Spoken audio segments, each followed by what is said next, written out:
Hello friends, very good morning. आज हम KYC में कुछ और हमने मल्टीपल चॉइस क्वेश्चंस करेंगे। एमसीक्यू जैसे कि लिखा हुआ आपको स्क्रीन पे दिख रहा होगा। तो फ्रेंड्स, एमसीक्यू करने से क्या फ़ायदा होता है कि अगर हम इन क्वेश्चंस को देखेंगे तो हमें पता लग जाएगा कि पास्ट ट्रेंड क्या था, किस तरह के क्वेश्चन पहले पूछे गए थे, और हो सकता है कि 50% क्वेश्चन जो है यही रिपीट हो जाए। और होता भी हर साल ऐसा ही है कि आपके 50% क्वेश्चंस पुराने ही रिपीट हो जाते हैं, क्योंकि नए क्वेश्चंस वो कहाँ से लेके आएंगे। केवाईसी का नाम थोड़ी चेंज हो जाएगा।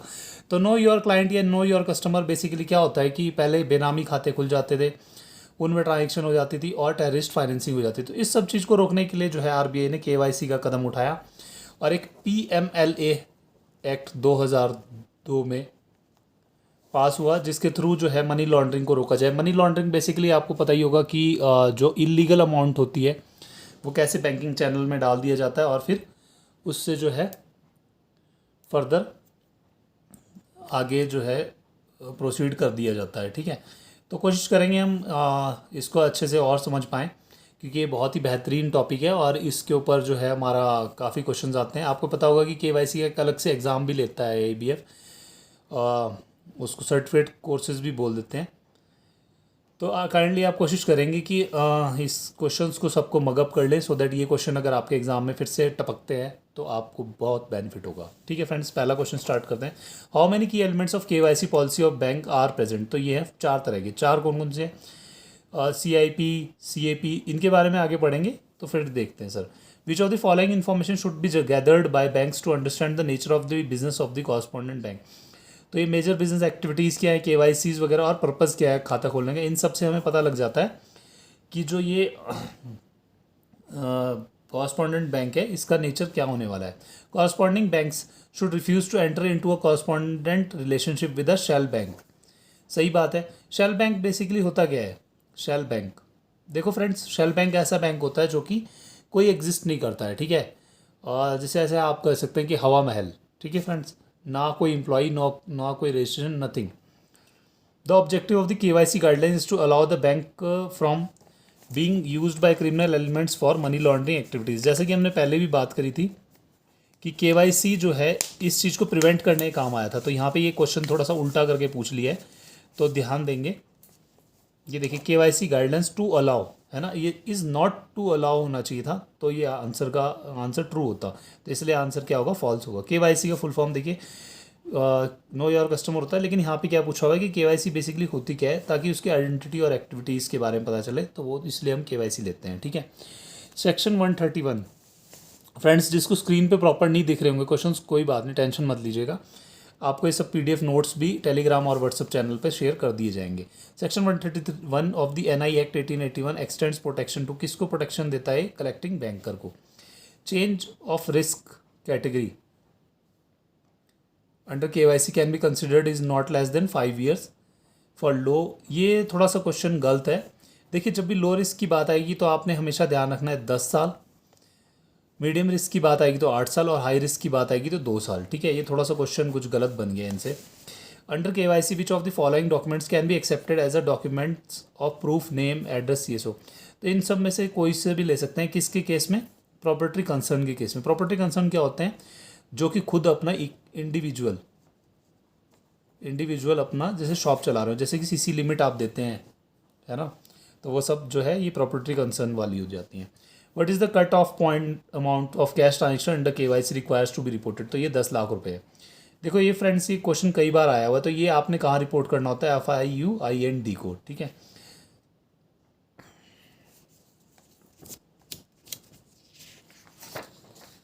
नेक्स्ट क्वेश्चन पे आएंगे। CTR monthly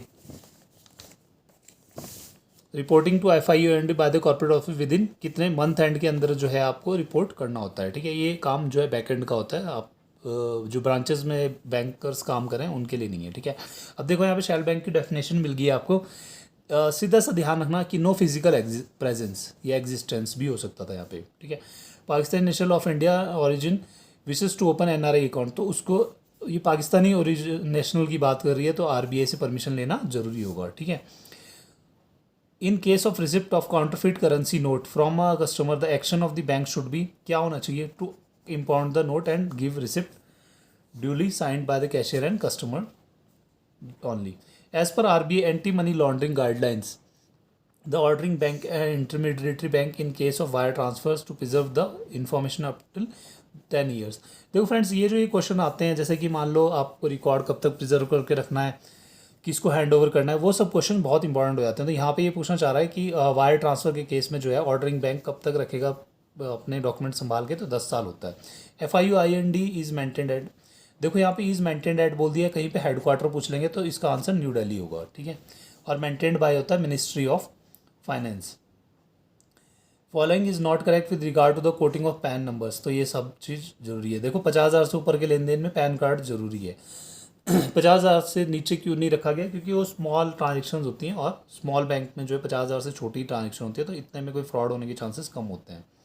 failure of internal process is categorised under which type of risk, तो ये होता है ऑपरेशनल रिस्क। इंटरनल प्रोसेस से अगर कोई फेलियर हो गया तो वो क्या कहलाता है, ऑपरेशनल रिस्क हो जाता है।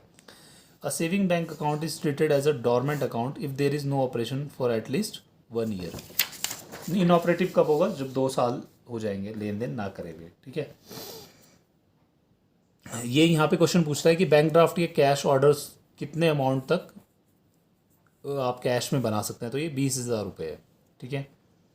Preservation of bank records under किस एक्ट के अंडर आता है, तो ये होता है बैंकिंग रेगुलेशन एक्ट 1949 के under. A private limited company ABC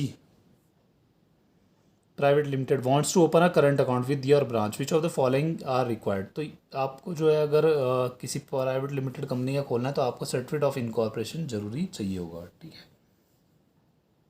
ये क्वेश्चन पूछा गया है इंट्रोडक्शन के ऊपर। एक्चुअली क्या है कि ये 10 साल पुराने क्वेश्चन हैं, तो इसलिए ये पुराना क्वेश्चन आ गया। तो आज की डेट में अगर आता है ये क्वेश्चन तो इसमें इंट्रोडक्शन की कोई ज़रूरत नहीं होती है, ठीक है। Following document in case of charter of the company, तो MOA को बोलते हैं मेमोरेंडम ऑफ एसोसिएशन। देखो फ्रेंड्स, 2 चीज़ें होती हैं किसी कंपनी के केस में, AOA और MOA। तो इसमें चार्टर ऑफ कंपनी को किसे बोलते हैं, मेमोरेंडम ऑफ एसोसिएशन को बोलते हैं, ठीक है। A company has been form to undertake the business of software development, the objective of the company is, कहाँ पे डिस्क्राइब होगा ऑब्जेक्टिव, ये होगा आपका आर्टिकल्स ऑफ एसोसिएशन में। देखो क्या काम करता है, क्या धंधा करता है वो बताएगा AOA, और क्या ऑब्जेक्टिव है वो क्या बताएगा, MOA में आएगा, ठीक है। You are approached by a person for opening the account, you will require following documents. मतलब कोई अगर एग्जीक्यूटर आया है किस ऑफ अ विल का, तो आप क्या डॉक्यूमेंट लेंगे, प्रोबेट एक डॉक्यूमेंट होता है। प्रोबेट होता है मेनली आपकी जो विल है वो उसको attested will is called as probate, simple thing, तो वो आपको लेना है, ठीक है। Not correct with regard to the PMLA, तो ये records relating to money laundering transactions are to be preserve by the banks for 20 years, ये गलत है, क्योंकि जो आपको रिकॉर्ड्स रखने होते हैं वो 10 साल तक के लिए होते हैं, ठीक है। तो हमेशा क्या होगा कि क्वेश्चन ऐसे घुमा के भी पूछेगा, वो नॉट करेक्ट दे दिया है यहाँ पे, और यहाँ पे थोड़ी सी स्टेटमेंट गलत दिख दी है। डिपॉजिट अकाउंट में फोटोग्राफ्स वगैरह क्यों ज़रूरी करवाए हैं RBI ने, ताकि जो बेनामी खाते वगैरह और उनके ट्रांजेक्शन्स को पकड़ा जा सके। KYC guidelines of RBI forward period the records are required to be maintain, तो ये KYC गाइडलाइंस के अकॉर्डिंग आपको रिकॉर्ड्स जो है 10 साल तक रखने हैं, ठीक है। Prevention of money laundering, suspicious transaction is report within, देखो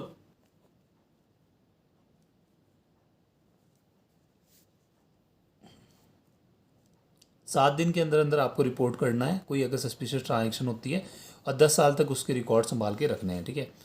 KYC record is to maintain for transaction of more than 10 lakh in cash और ट्रांसफ़र ओनली, ठीक है। 10 लाख से ऊपर जो होगा इसको आपको CTR भी फाइल करनी पड़ेगी, कैश ट्रांजेक्शन रिपोर्ट बोलते हैं। KYC guidelines have been issued to check anti money laundering activities, तो ये कौन से एक्ट के अंडर आया, ये आया RBI का section 35A banking regulation act के अंडर आया है, ठीक है। तो ये जो है एंटी मनी लॉन्ड्रिंग को चेक करने के लिए। A report of transaction of 10 lakh and above has to be submitted higher periodicity is monthly submit होती है, और CTR रिपोर्ट बोलते हैं उसको। कई बार आपसे रिपोर्ट पूछ लेगा, कई बार आपसे कब भेजते हैं वो पूछ लेगा, तो ये क्वेश्चन इंपॉर्टेंट हो जाते हैं, ठीक है। अभी नेक्स्ट क्वेश्चन क्या कहता है कि RBI simplified KYC norm process है, तो वो 50,000 रुपये तक छोटा खाता खोल सकता है, और उसमें जो है 1 साल के अंदर 1 लाख रुपए तक की ट्रांजेक्शन कर सकता है, उसको बोल देते हैं हम लोग स्मॉल अकाउंट, गरीब लोगों के लिए खोला जाता है इसे। देखिए फिर से इंट्रोड्यूसर वाला क्वेश्चन आ गया, तो आप इसको नेगलेक्ट ही कर दीजिए, क्योंकि अभी क्या है कि इंट्रोड्यूसर वाला कॉन्सेप्ट खत्म हो चुका है। ठीक है, केवाईसी गाइडलाइंस किसके अंडर आती है? आरबीआई एक्ट सेक्शन 35A के अंडर। नॉन कंप्लायंस तो अगर केवाईसी कंप्लायंस नहीं करता है बैंक, तो उसको बैंकिंग रेगुलेशन एक्ट के अंडर फाइन हो सकता है। ये अभी हमने पढ़ा सीटीआर के बारे में, 10 लाख के ट्रांजेक्शन। ठीक है, document required to open the account of joint stock company, तो कंपनी का अकाउंट खोलने के लिए आपको एमओए, सर्टिफिकेट ऑफ इनकॉर्पोरेशन और बोर्ड रिजोल्यूशन की ज़रूरत पड़ेगी। ठीक है, ऑब्जेक्टिव ऑफ केवाईसी, केवाईसी की ज़रूरत क्या है? ताकि जो है इलीगल फंड्स वगैरह लीगल ना बना सके कोई।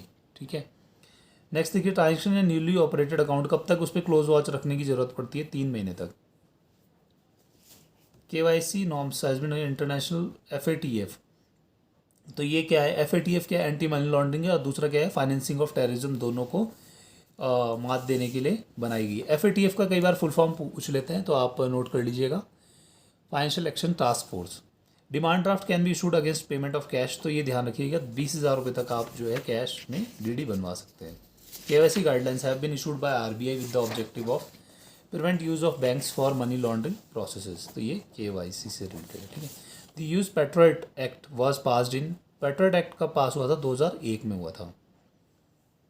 The 3 stages of money laundering, देखो मनी लॉन्ड्रिंग भी एकदम से नहीं होता है, उसकी स्टेजेस होती हैं अलग अलग, इंटीग्रेशन, लेयरिंग और प्लेसमेंट। इसके बारे में हम आगे डिटेल में पढ़ लेंगे कि कैसे कैसे होता है। ठीक है, in determining what risk customer possesses which consideration should not be a major factor, तो customers ethnic heritage, sexual orientation और पॉलिटिकल बिलीफ्स, इन सब से केवाईसी का कोई लेना देना नहीं है।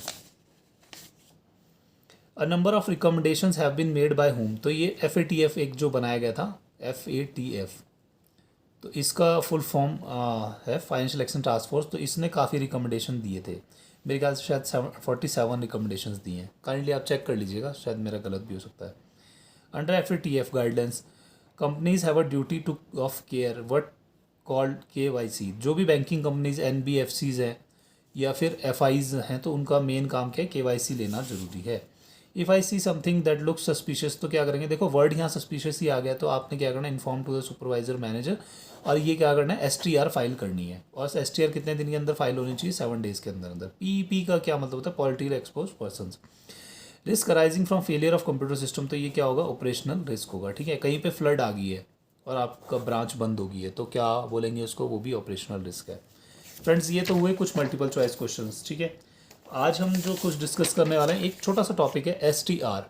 अभी आपने क्वेश्चंस भी देखे कई सारे, तो यहाँ पे पहले ही लिख लीजिए 7 डेज ऊपर, ताकि आपको हमेशा याद रहेगा। देखिए सस्पिशियस और सस्पिशियस, देखिए कोई भी ट्रांजेक्शन है जो कि आपको ऐसे डाउटफुल लगती है कि ये सस्पिशियस हो सकती है, तो आपने एसटीआर फाइल कर देनी है। ठीक है, सस्पिशियस क्यों लगेगी आपको? कि देखो जैसे मान लो कोई पान वाला है, उसके खाते में कभी कोई बड़ी ट्रांजेक्शन नहीं होती और एकदम से उसमें 10-15 लाख रुपए की ट्रांजेक्शन हो जाए, तो आपको उस पर सस्पिशियस होगा। और अगर मान लो आप उससे पूछो कि कहाँ से ये पैसा है और वो कुछ बता नहीं पा रहा है, मान लो हो सकता है उसने अपनी ज़मीन बेची हो, घर बेचा हो, वहाँ से उसको पैसा आया, तो वो बताएगा कि हाँ मैंने वहाँ से लिया है, लेकिन आपको नहीं बता रहा है, तो मे बी कुछ सस्पिशियस, कुछ डाउट हो सकता है। सस्पिशियस बेसिकली होता है कोई डाउट रेज होना किसी ट्रांजेक्शन पे। ठीक है, तो gives rise to reasonable ground of suspicion. ठीक, appears to be made in circumstances unusual और अनजस्टिफाइड। अनजस्टिफाइड ऐसे जैसे कोई पान वाला 10 लाख रुपए लिया है। Appears to have no economic regional और बोनाफाइड पर्पज़, मतलब कोई ऐसा पर्पज़ नहीं है कि वो इधर उधर पैसे का ट्रांसफर कर रहा है और उसके पीछे कोई रीज़न नहीं है। Reason suspicion that it involves financial activities of terrorism, मतलब देखो टेररिज्म, बेसिकली टेररिज्म कहीं पे भी होएगा तो उसको पैसे की तो नीड होएगी, नक्सलवाद भी होगा तो उसको पैसा तो चाहिए ही चाहिए, तो हो सकता है वो टेररिस्ट के साथ में कहीं मिला हो। तो आपका क्या काम रहेगा? ये कैटेगरीज हैं कि ये काम आपने करने हैं। ठीक है, पहले नोट कर लीजिए कि 2 तरह की एसटीआर होती है, एक सब्जेक्टिव होती है और एक सिस्टम जनरेटेड होती है। मतलब जो भी आप ऑनलाइन ट्रांजेक्शन वगैरह करते हो उसको बैंक मॉनिटर करता रहता है, तो अगर उसमें भी कुछ अगर उस लगती है दिक्कत, तो तब भी अपने आप भी एसटीआर रेज कर देता है। सब्जेक्टिव होती है जब आप अपने से रेज करते हैं, आपको कोई डाउट लगता है किसी ट्रांजेक्शन पे। आइडेंटिटी ऑफ क्लाइंट, देखो पहले तो वो फॉल्स आइडेंटिटी डॉक्यूमेंट्स लाता है और उससे खाता खुलवाने की कोशिश करता है। Identification documents could not be verified with in reasonable time, मतलब वो आपको बोलेगा कि मैं कल लाऊंगा आधार कार्ड, परसों लाऊंगा, और लाता नहीं है क्योंकि वो फ्रॉड है। Accounts opened with names very close to other established businesses entities, मान लो जैसे सूर्या एंटरप्राइजेज रख लिया, सूर्या प्राइवेट लिमिटेड रख लिया, तो दोनों कॉमन से नेम हो गए ना, लेकिन वो ऐसा क्यों करना चाह रहा है, ताकि वो कुछ गलत काम कर सके। बैकग्राउंड ऑफ क्लाइंट, मतलब अगर सस्पिशियस बैकग्राउंड है, मान लीजिए कोई जेल से आया और उसके बाद में उसने कोई पान की दुकान वगैरह खोल ली है, तो वो तो सस्पिशियस में पहले ही है, ठीक है। मल्टीपल अकाउंट्स, मतलब जैसे किसी आदमी के बहुत सारे खाते हैं, तो वो भी एक सस्पिशियस का ग्राउंड है। एक्टिविटी इन अकाउंट्स, मतलब अनयूजुअल एक्टिविटी कर रहा है पास्ट ट्रांजेक्शन में, मतलब बहुत ज़्यादा sudden activity in dormant accounts, मतलब बहुत टाइम से तो लेन देन करा नहीं था और उसके बाद में एकदम से उसमें बहुत सारा पैसा आ रहा है जा रहा है, इस तरह की एक्टिविटीज़ भी होती है। नेचर ऑफ ट्रांजेक्शन कैसे, अनयूजुअल या अनजस्टिफाइड कॉम्प्लेक्सिटी, मतलब कहीं से पैसा आया आगे गया और इधर से आया उधर से उधर गया, लेकिन उस कॉम्प्लेक्सिटी को कुछ मतलब वो आगे बता नहीं पा रहा है, ठीक है। नो इकोनॉमिक रेशनल, मतलब उसकी औकात नहीं है साइकिल खरीदने की और वो जो है मर्सिडीज़ ले आए, तो उससे भी पता लगता है। फ्रिक्वेंट परचेजेस ऑफ ड्राफ्ट, मतलब बार बार ड्राफ्ट खरीद रहा है, उनको एनकैश करा रहा है, उस तरह के काम कर रहा है। कई लोग जो है ऐसा करने के लिए इंश्योरेंस पॉलिसी भी बहुत सारी एकदम से खरीदेंगे, क्योंकि पैसा उन्होंने कहीं तो लगाना ही है ना। Nature of transaction inconsistent with what would be expected from declared business, मतलब अगर जैसे वो बोलता है कि मेरी पान की दुकान है और लेकिन उससे पैसा बहुत ज़्यादा आ रहा है, लेकिन वो जो जस्टिफाइड है नहीं। Thank you friends, have a nice day. लेकिन काइंडली इस वीडियो को लाइक और शेयर कर दीजिएगा। Thank you.